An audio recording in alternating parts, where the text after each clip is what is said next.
જય શ્રી કૃષ્ણ. પ્રિય દર્શકો, બ્રહ્માંડના સૌથી વિશાળ અને કલ્યાણકારી ગ્રહ દેવગુરુ બૃહસ્પતિ હવે પોતાની વક્રી ચાલ છોડી અને માર્ગી થવા જઈ રહ્યા છે.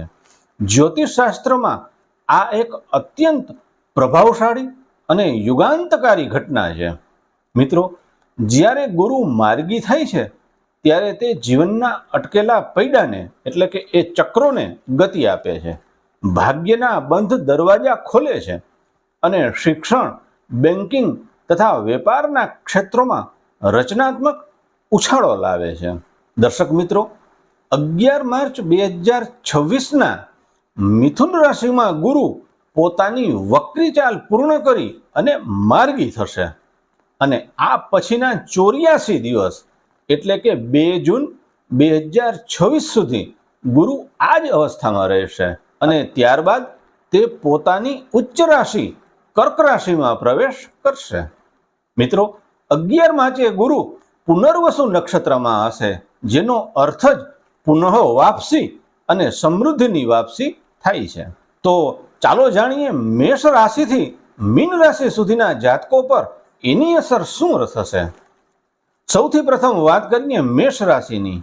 તો મેષ રાશિના જાતકો માટે ગુરુ ત્રીજા ભાવમાં માર્ગી થશે, જેથી તમારા આત્મવિશ્વાસમાં વધારો થશે અને અટકેલા કાર્યોમાં ગતિ આવશે.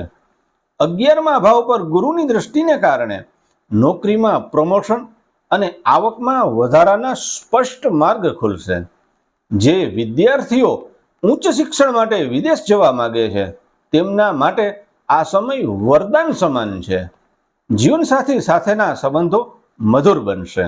અને વૃષભ રાશિની વાત કરીએ તો વૃષભ રાશિના જાતકોને ગુરુ તમારા બીજા ભાવમાં માર્ગી થઈ રહ્યા છે. આ ગોચર આર્થિક રીતે મોટી રાહત લાવશે. અટવાયેલા નાણાં પરત મળશે અને પિતૃક સંપત્તિથી લાભ થઈ શકે છે. તમારી વાણીમાં આકર્ષણ વધશે, જેનાથી તમે લોકોના દિલ જીતી શકશો.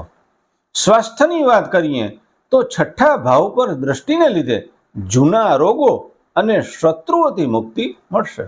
મિથુન રાશિના મહાનુભાવોની વાત કરીએ તો ગુરુ તમારી જ રાશિમાં માર્ગી થઈ રહ્યા છે, એટલે તમારા વ્યક્તિત્વમાં દૈવી જ્ઞાન અને આકર્ષણ વધશે.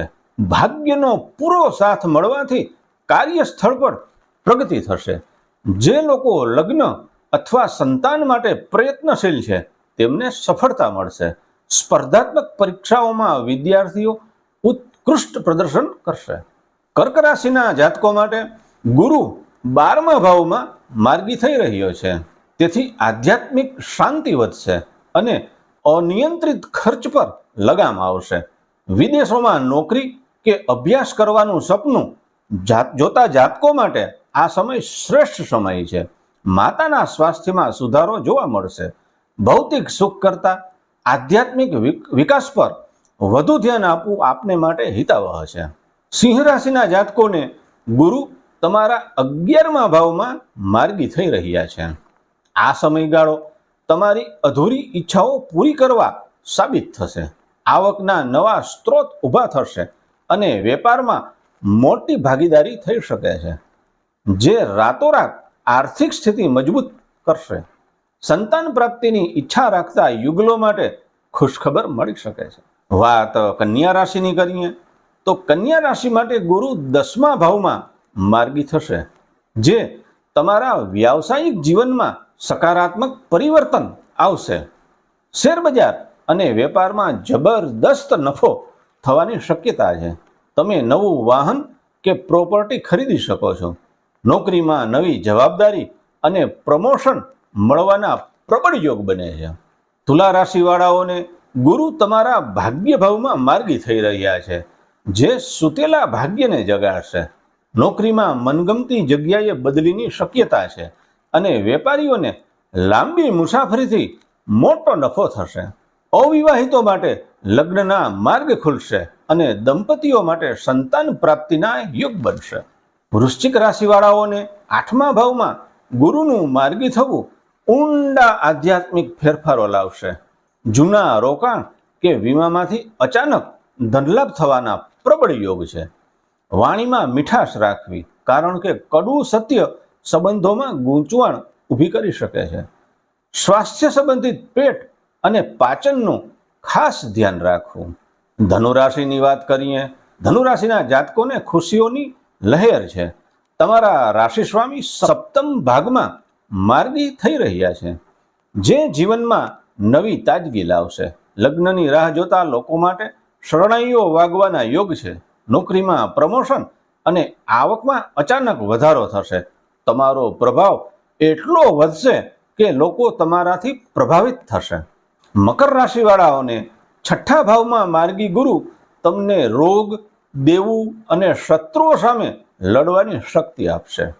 જો તમે ક્યાંક ફસાયેલા હો તો બહાર નીકળવાનો માર્ગ મળશે.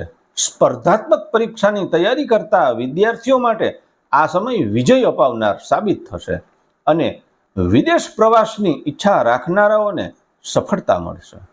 કુંભ રાશિના મહાનુભાવોની વાત કરીએ તો પાંચમા ભાવમાં ગુરુનું માર્ગી થવું તમારા માટે વરદાન સમાન છે. શેર બજાર અને રચનાત્મક કાર્યોથી અણધાર્યો ધનલાભ થશે. સિંગલ લોકો માટે સાથી મળવાના યોગ છે અને નવ દંપતીઓ માટે સંતાન પ્રાપ્તિનો યોગ પ્રબળ છે. અને હવે રાશિઓના ક્રમમાં અંતિમ રાશિ મીન રાશિની વાત કરીએ તો તમારા રાશિ સ્વામી ચોથા ભાવમાં માર્ગી થઈ રહ્યા છે, જે ઘરમાં શાંતિ અને ખુશીઓ લાવશે. નવું ઘર કે વાહન ખરીદવાની યોજના સફળ થશે. પ્રોપર્ટી કે રિયલ એસ્ટેટના વ્યવસાય સાથે જોડાયેલા લોકોને મોટો આર્થિક લાભ થશે. દર્શક મિત્રો, આમ આ 84 દિવસનો સમય આવનારા ઉજ્જવળ ભવિષ્યનો પાયો છે. દેવગુરુ બૃહસ્પતિની આ સીધી ચાલ તમારા જીવનમાં સકારાત્મકતા અને સમૃદ્ધિ લાવે તેવી પ્રાર્થના. જય શ્રી કૃષ્ણ.